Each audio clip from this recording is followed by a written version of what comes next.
All right, so first and last half section for this week is 7.2, part 1. And it's all about inverse trig. Okay, transformations, graphing, solving some very simple equations, but mostly on the calculator. Okay. Now, in general, anytime you want to graph an inverse of something, it's just a mirror image over the line y equals x. I showed you that way back when we did, I think it was, I gave you an example of like a square root and a parabola. If you graph them, they're mirror images over the line y equals x. I think we also looked at it when we did logarithms and exponentials. They're mirror images of each other over the line y equals x. So let's think about that for a little bit. Now, you're probably familiar with the vertical line test. Okay, vertical line test tells you if something is a function. Horizontal line test, a little different. It tells you if the inverse of your graph is a function. The vertical line test tells you if what you're looking at is a function. Horizontal line test tells you if the inverse of what you're looking at is a function.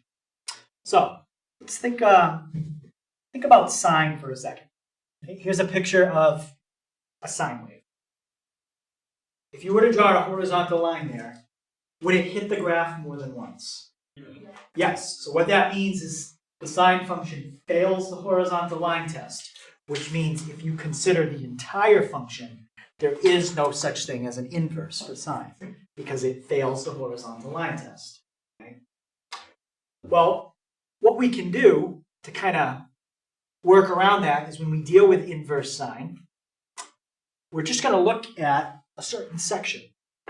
If we can find a section that we could put, like that white box, if we could put that there and it passes the horizontal line test, then we can look at inverse sine just for that small section.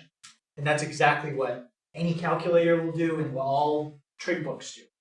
Inverse sine does exist for a small section of sine. Right? Let's look at this. If I were to draw a horizontal line there, does that pass the horizontal line test? No. So that's not a good section to look at. Let's keep sliding it. Let's go like this. And move it a little bit. About like that. This part would actually be about like there. Does that pass the horizontal line test? Yeah. So that's basically 1/4 of a cycle to the left and 1/4 of a cycle to the right. So anyone think they could tell me if I move that off? Where is that? Negative pi. Negative pi would be right there. It's negative pi over 2. And where's that? Pi over 2. Pi over 2. So now that's not the only section you could look at. You could say, well, could I just look between here and here and say, does that section where the wavy lines are work? Yeah, it does. But the problem with that is if we do that, then everyone's going to get different answers when we do inverse trig. As long as we all agree that our answers are going to be between negative 90 and 90 when we do inverse trig, that works. It doesn't matter which section you pick. As long as you pick a section that passes the horizontal line test and everybody agrees on the same section. Okay? And the section that most people usually agree on in trig is negative 90 to 90. All right? That will pass the horizontal line test. So, again, the problem was it didn't pass the horizontal line test. That's the solution. Restrict the domain to just be from negative 90 to 90. Okay.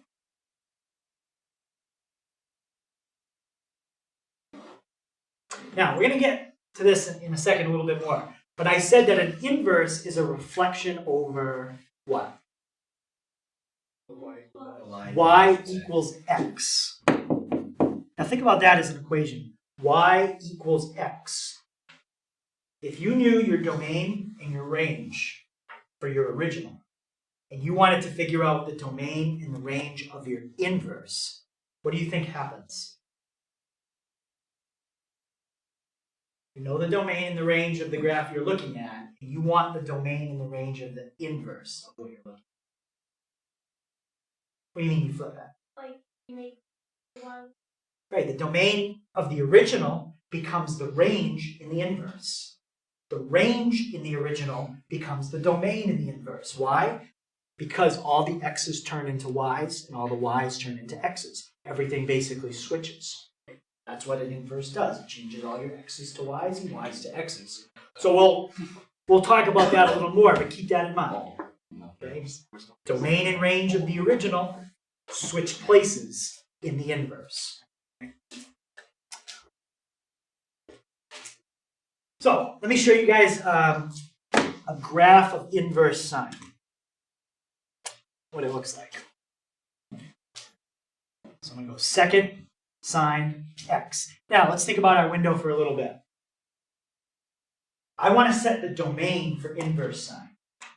So to set the domain of the inverse, think about the range of the original. What's the range of the original sine function? -1. -1 to 1. So if you go like -2 to 2, that's going to work. Now, we need to set the y values. Okay? We need to set the range of our inverse. So think of the domain of the original. Well, we just said we're going to change the domain of the original to just be between -π/2 and π/2. That's the domain of the original. It turns into the range in the inverse. Okay? So -π/2 to π/2, that's about -1.57 to 1.57. So let's just go like -1.6 to 1.6. I'm doing that so the graph isn't right on the edge of the screen. That's all. Right, and I hit graph. It's close to the edge, but not quite. And that is the graph of inverse sine. That's what it looks like. So as far as it doesn't go off the screen. That's it. That's the whole picture. Like if you zoom out, let's go zoom 3 out. Okay. That's it. That's the whole graph. It only goes from -1 to 1 on the x, and it goes from -π/2 to π/2 on the y. So what'd you put in the y equals? Yeah, just inverse sine. Oh, okay. It's a big microinch for college. Slowly. Okay. So there's your domain and range for inverse sine.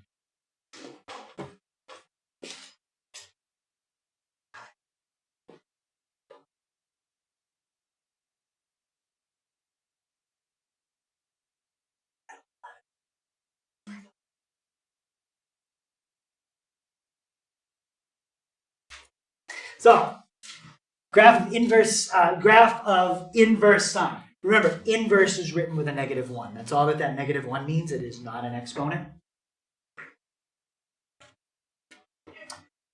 In the domain, I never really remember the domain and range of the inverses. I always think of the domain and range of the originals.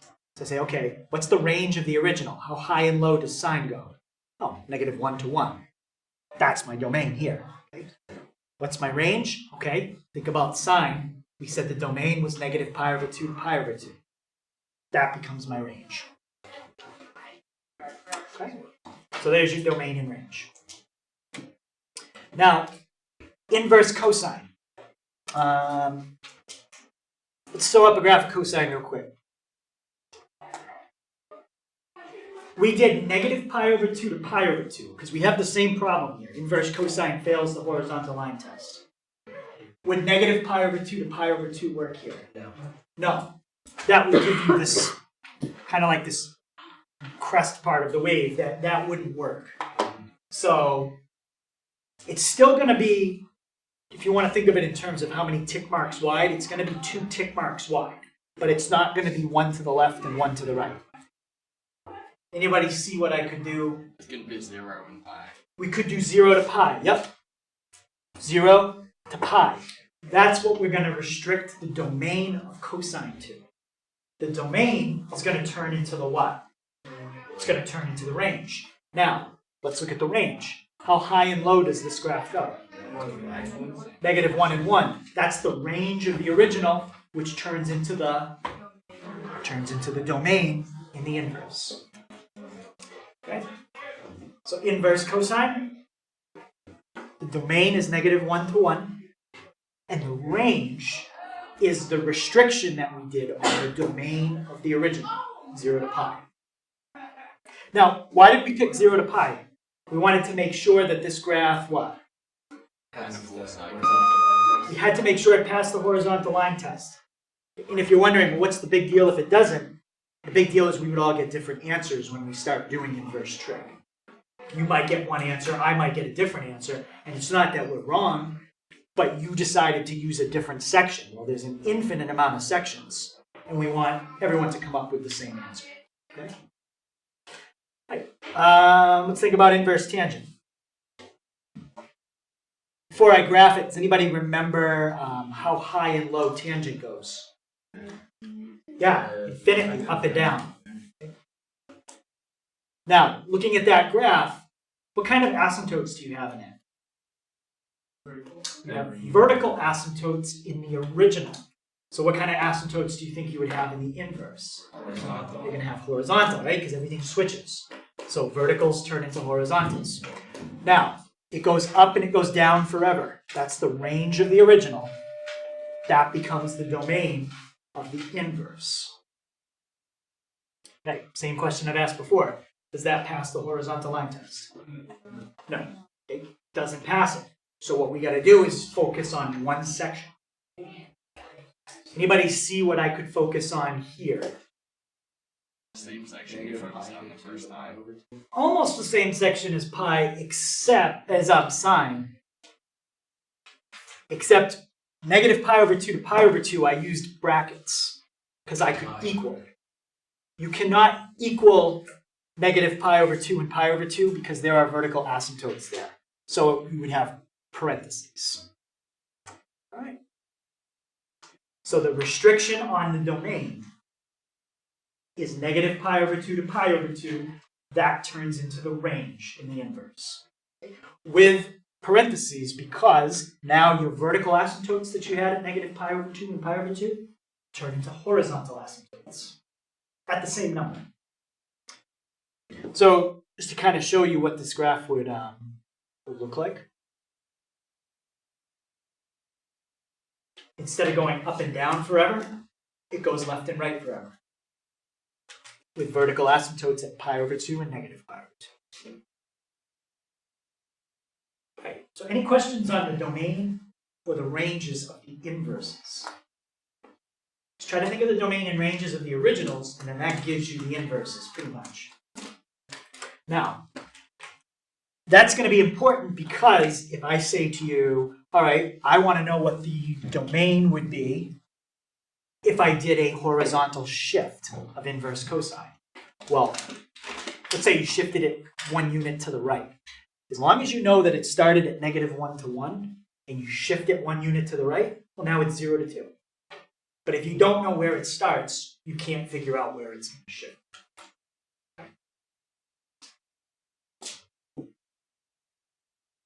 All right. So, some special properties about inverse trig functions. These properties basically tell you when an inverse function and a regular function cancel each other out. Okay? And you might say, well, don't they always? Like square and square root always cancel each other out. It doesn't matter what number you do it on. The square root of 4 squared is 4. Square root of 12 squared is 12. Square root of 13.9 squared is 13.9. Well, it doesn't quite work all the time here. So let's look at this first one. This is when inverse is on the outside and the regular is on the inside. The idea is, don't write this because you got to be able to read your notes. This and this cancel each other out. And the answer that you get is whatever is right here. As long as you started with something between -pi/2 and pi/2. Okay, let me show you an example. Cycle we use. So inverse sine of sine. Now I'm going to pick a number between -pi/2 and pi/2. I'm going to do 0.7. Okay? because this is negative 1.57 to positive 1.57. Type in 0.7, and when I hit enter, what should I get? 7, I do. Okay, I get the same thing back because they canceled out. Now let's pick a number bigger than 1.57. Let's do 2. Let's try inverse sine of the sine of, well, 27, that works too, but I was just going to do 2. Notice I did not get the same answer back I started with, because it's not between negative pi over 2 and pi over 2. I can do a negative. Let's do negative 0.8. Closing parenthesis here shouldn't matter because there's nothing coming after it. And I get negative 0.8. Okay. So this is a conditional equation. This equation always works if you satisfy that condition for x. Now, if you look at 1a and 1b, you might look quick and think they're the same, but what's the difference? The sine is in the outside and the inverse sine is in the. Yeah, it's basically the order of operations, which one you're doing first. Okay? Inverse sine is on the inside, regular sine is on the outside. Okay. If you do it that way, they will cancel each other out as long as x is between negative 1 and 1. Okay. So let's type in sine of inverse sine, number between negative 1 and 1. Okay, number. What? 0.3. 0.3. Perfect. They canceled each other out, got back what I started with. Now, give me a number not between negative 1 and 1. 4. Now, first thing this is going to do, if you think of order of operations, it's going to start inside the parentheses, and it's going to try to do the inverse sine of 4. Think of inverse sine. Think of what you're allowed to plug in. In other words, think of the domain of inverse sine. What numbers are you allowed to plug in for inverse sine?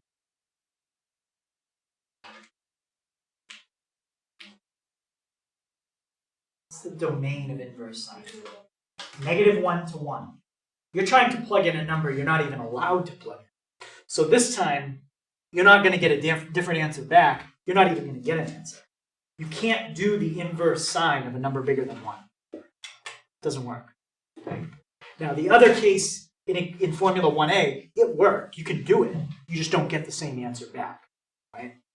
So in 1b, it won't even work. All right, let's look at this one. It's 2 for sine, 2 for cosine, 2 for tangent. If you know the first two, you can kind of figure out the pattern here. Formula 2a has got the inverse cosine on the outside. 2b, it's on the inside. Now, for Formula 2a, it will work under a certain restriction. The restriction has to do with what we restricted cosine to. So it passed the horizontal line test. What did we pick to force the cosine function to pass the horizontal line test? 0 to pi. Now, this one, inverse cosine, has to do with you can think of it 2 ways. It either has to do with the range of the one on the outside or the domain of the one on the inside. See? What's the domain of the one on the inside? Or the range of the one on the outside? Negative 1 to 1. Yep. So just think in your head, domain of the one on the inside or range of the outside, and that's your restriction. So let's look at the 2 formulas for tangent. 3a has the inverse on the outside, 3b's got it on the inside. Now, think of the domain of tangent, or think of the range of the inverse. Either way, and it'll tell you the restriction. What was the domain that we had to use for tangent to force it to pass the horizontal line test? Yeah? It was negative pi. Negative pi over 2 to pi over 2, not including. Right. Negative pi over 2 to pi over 2, strictly less than, right? Not including. I didn't point it out like super obviously, but in 1a, I had the equals under it. In 3a, I don't. Okay. Now formula 3b. Think of the domain of what's on the inside, or think of the range of what's on the outside. What's your restriction for formula 3b? Yeah, nothing. It's negative infinity to infinity. The range of tangent, it goes up and down forever. The domain of inverse tangent, it goes left and right forever. I think it gets confusing if you try to remember it both ways, so I would just pick one and remember, say, okay, range of outside. Just remember that. Or just remember the other one. Okay. So that's when these formulas will work. Right? And where you're going to end up doing stuff like that is when we're solving right triangle problems. You might end up with something like this. You might say, okay, I got to get x by itself. How do I do it? I take the inverse sine of each side. Inverse sine, inverse sine. Now you say, wait a minute, I'm doing the inverse sine of the sine. Do they cancel out? Well, the question is basically you gotta look at your equation and see if it fits the condition, right? And if we're doing a right triangle problem, it would have to work, because if it didn't, we wouldn't be able to solve it. Okay? The other way you could figure out, remember, this is an angle, right? This is saying that the angle is between negative 90 and 90. How come in a right triangle, even if you haven't done the problem yet, I can guarantee you the answer here is between negative 90 and 90. If you're solving for an angle in a right triangle. If you're solving for number 1 or number 2. How come? Yeah. No matter what you're solving for in a right triangle, the angle has to be between negative 90 and 90. In fact, I can do even better. I can say it's always between 0 and 90. So that means you are always allowed to take the inverse sine of each side of an equation when you're solving a right triangle, right? Because it fits this condition. Right? You don't have to worry too much about right triangles for today, but we'll do more stuff with equations like that later on. All right, inverse trig transformations, exactly the same as every transformation we've studied all year. All right, so I really don't think I need to keep writing it out, but I put the general format. Can someone just remind me, what does A do? Horizontal shift. Positive is left, negative is right. What about B? Horizontal stretch. Horizontal stretch. Now, if you put a big number in for B, what does that do? It actually shrinks it. If you put in a small number for B, like 1/3, it would actually stretch. How about C? Vertical stretch. Big number for C, what does that cause? Like big stretch. It's bigger. With C, bigger number, bigger stretch. Small number, like 1/2, it's a compression. Right? So C and D, what you see is pretty much what you get. So C is a vertical stretch. How about D? Vertical shift, and what you see is what you do. Plus is up, minus is down. What if B or C was a negative? You get a reflection or a flip. Yep. So that all works exactly the same. So I'm going to give you guys a problem like that and ask you to do a couple things. Identify the transformations. And once you do the transformations, you're altering the domain and ranges. Okay? Like if you shift something left and right, you're changing that. Okay?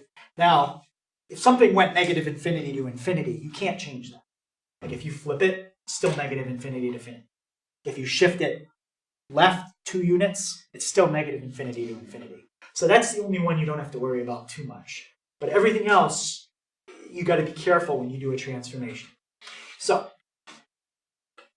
to find the new domain of a trig function, you're basically going to set up something like this. You're going to set up a compound inequality. You're going to take the argument of your problem, and you're going to put that in the middle.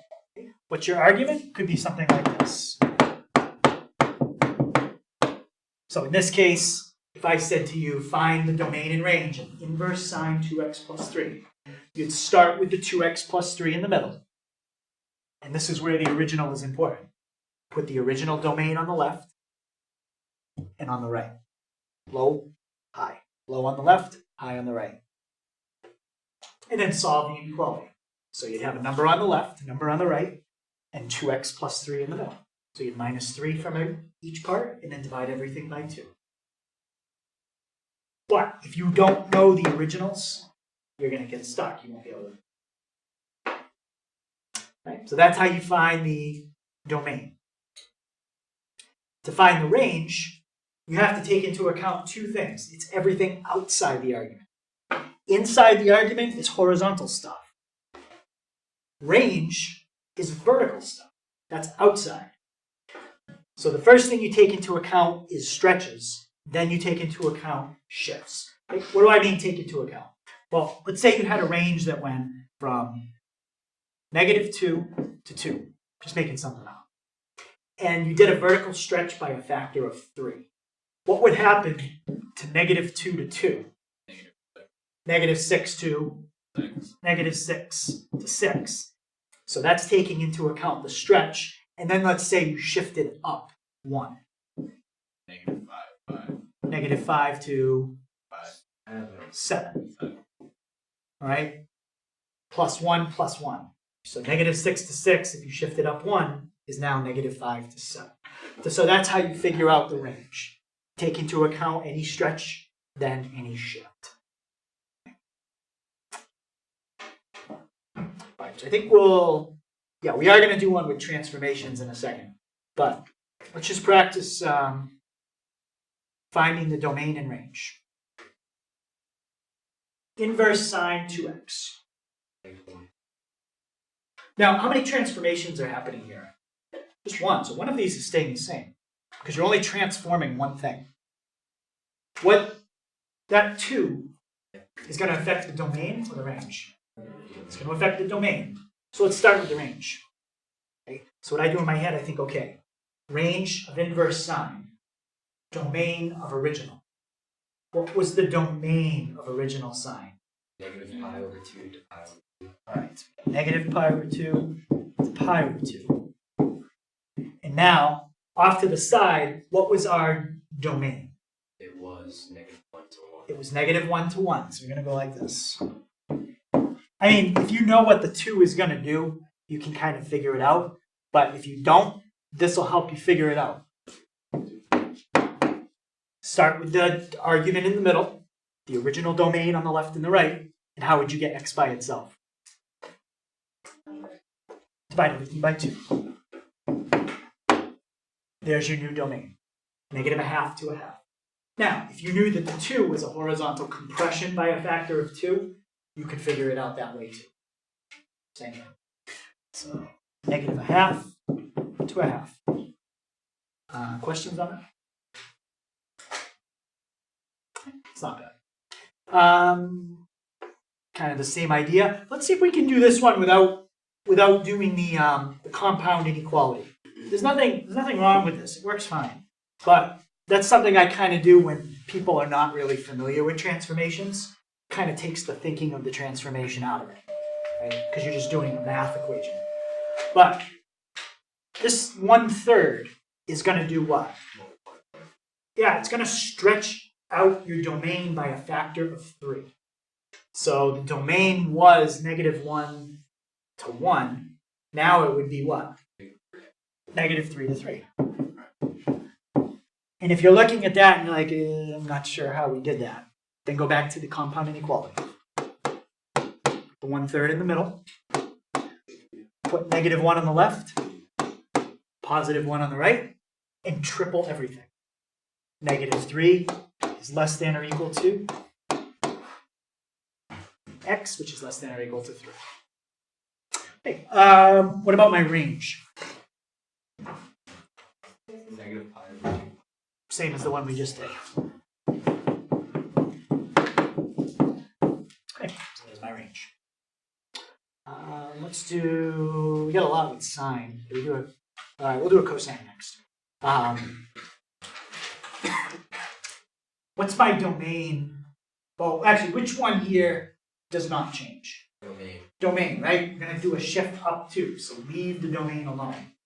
So what is the domain of the original? Yep. domain is negative 1 to 1. If you get stuck, think of the range of sine. Oh yeah, highest and lowest, negative 1 to 1. Now, the plus 2, what did we just say that's going to do? Shift up 2. So there's not really a nice way to write it. You could just say negative pi over 2 plus 2 and pi over 2 plus 2. And if you really needed to put a decimal, you could. If you were going to graph this, you would have to figure out the decimal. Questions on that?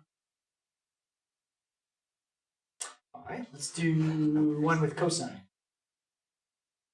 Then we'll do one with tangent. Okay, what's happening here? Okay, vertical. I agree, it's vertical, so that affects my range. Doesn't affect my domain at all. What's my domain? Think of the domain of the inverse, or think of the range of regular cosine. How about my range? Okay, and if you're stuck, think of the domain that we had to use for cosine. 0 to pi. It was 0 to pi, and now it's going to be 0 to 5.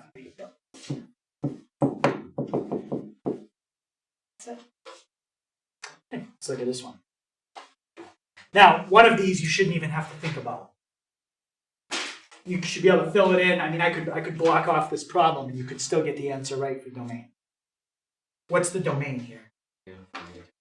Right. Which means, which one of these numbers do you not even have to worry about at all? The 2. Yes, the 2 would make it look a little different. It might cause it's going to cause a compression, but as far as domain, it's still going to go forever left and right. Now, what's the 3 going to do? Vertical stretch. And it is going to stretch by 3 times as much. So what's your range going to be for this?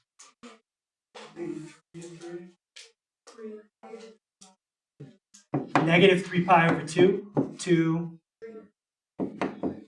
including it or not including the endpoints? Not including. Not including because you have horizontal asymptotes that it will never reach. Okay, so questions on finding domain and range of inverse. All right, let's try, we'll do a transformation, then we'll finish up with some calculator stuff, which is really easy. All right, I want you to identify all the transformations that are happening there. And then I want to graph it on the calculator, find a complete graph. Now, if you look at how this is written, and you look at this template right there, they're not the same. Right? We want it to be written like it is here. Okay, what's in that blue box? So what would I have to do first here? Distribute what? Yeah. If you want to do this problem the way I've taught you to do transformations all year, you've got to fix this. So what would you get inside there? 4x plus 2. All right. Now we can list the transformations. Let's start with how many transformations? 4. Yep, it's going to be 4. 1, 2, 3, 4 transformations. Okay. And make sure that A, B, C, D that I use, that's the order we go in, just like always. So what's the first transformation? Horizontal.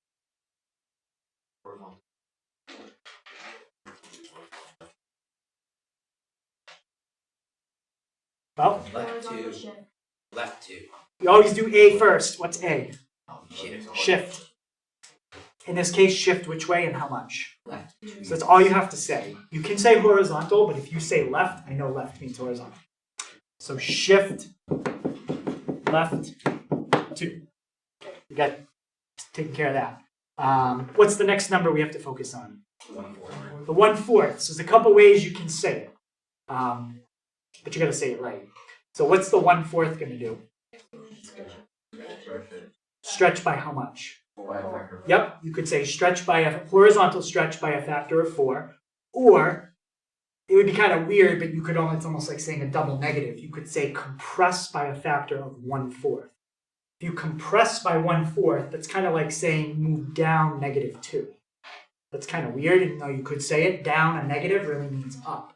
I think it's much simpler to just say stretch by a factor of 4. And you do have to say horizontal. So horizontal stretch by factor of 4. What's the third thing? By how much? Yep, and that is a real factor of 3. It's not 1/3 or anything like that. So vertical stretch by factor of 3. And the fourth thing? Shift down. Yep, shift down 5.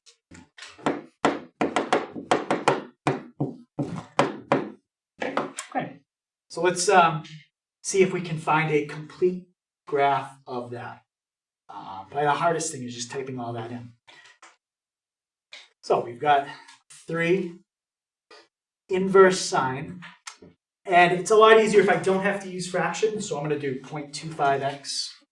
If I had to do a fraction, I could, but then I'm going to need more parentheses. Plus 2 minus 5.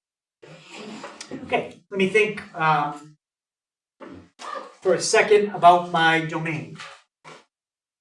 Domain of inverse sine is normally like the range of the original, -1 to 1. So you've shifted left 2. So -1 to 1, if you go left 2, turns into -3 to 1. And then you've stretched it by a factor of 4. So you're looking at -12 to 4. So let's go like -14 to 6. Leave a little extra. As long as I did that right in my head, we should be okay. -14 to 6. And let's look at the y's. The y's would have been -pi/2 to pi/2. And you stretch that by a factor of 3. 3pi/2. And then you've moved it down 5. Well, it's kind of hard for me to do that in my head, so that's 4.71 minus 5 on each. So -4.71 minus 5 is -9.71. Let's go -12, just a little extra. And then 4.71 minus 5 is a -0.71. So let's go like 0. And hopefully if I did all that right, the graph should not go off the screen.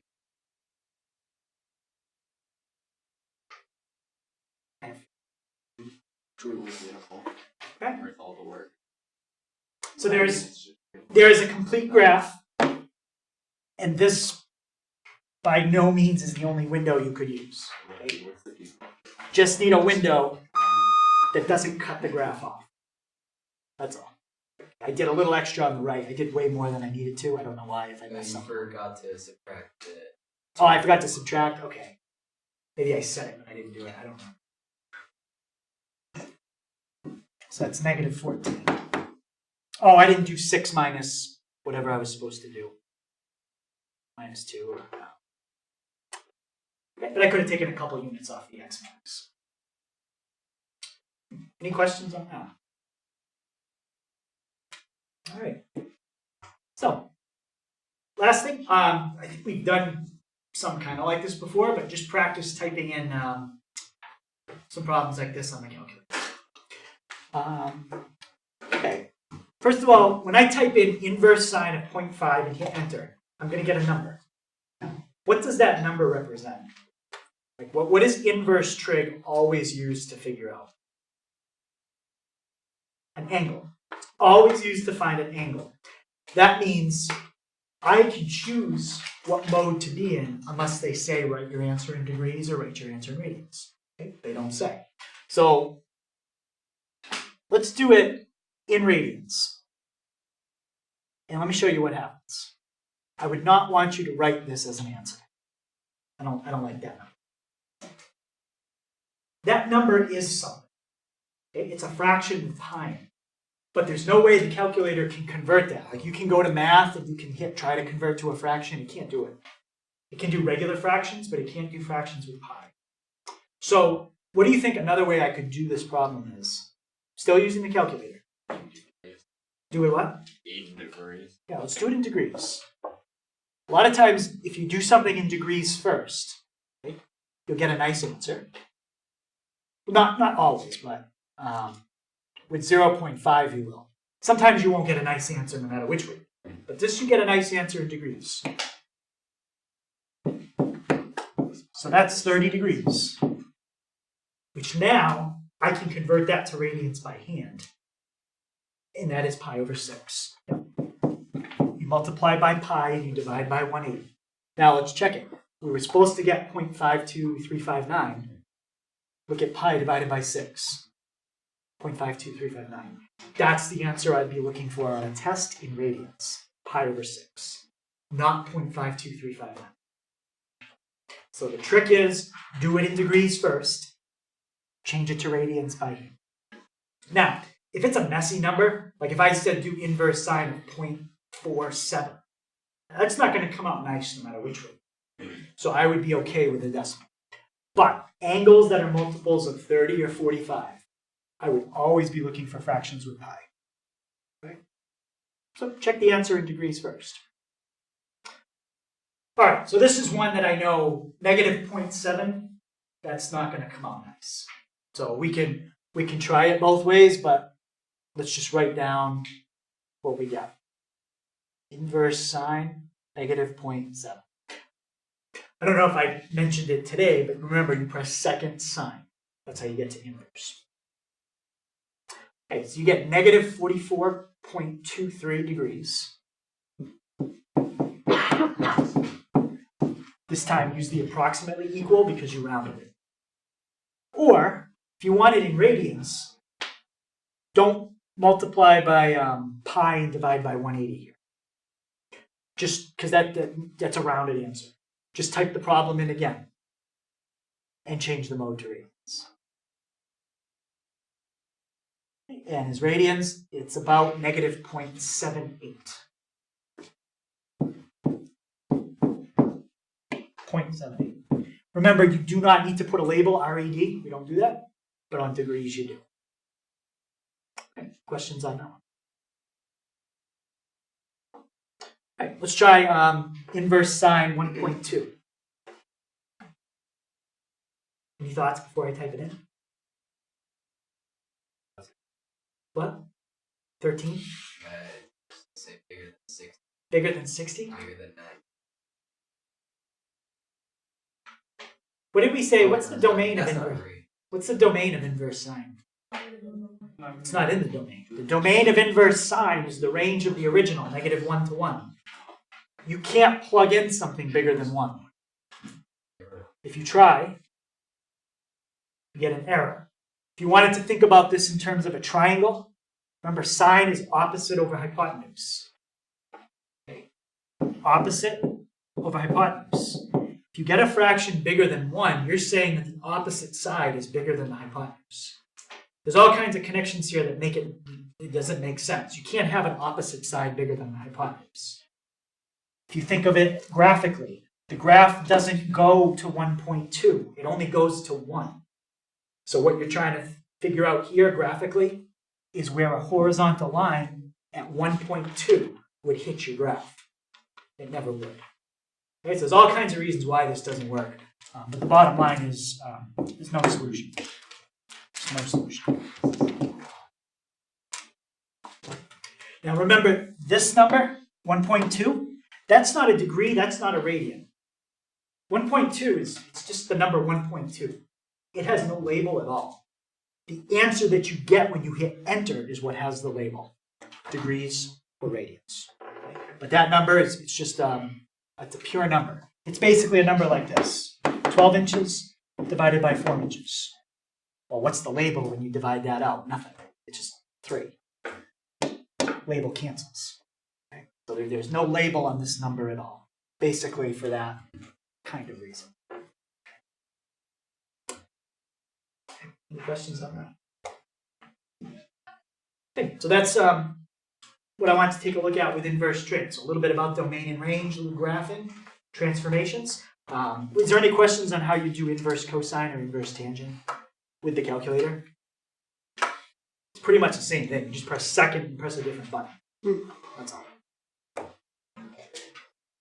Okay, so homework tonight. We'll take a look at that tomorrow. And then after that, we'll have the rest of the time to review or start making your reference sheet for the midterm. But on 394, that's 1 through 9, 13 through 20, 22 to 24, and 27 to 33. I think you've got 5, 10, 15. You got about 20 minutes left in class. If you want to start that, I got some extra books on the back bookshelf.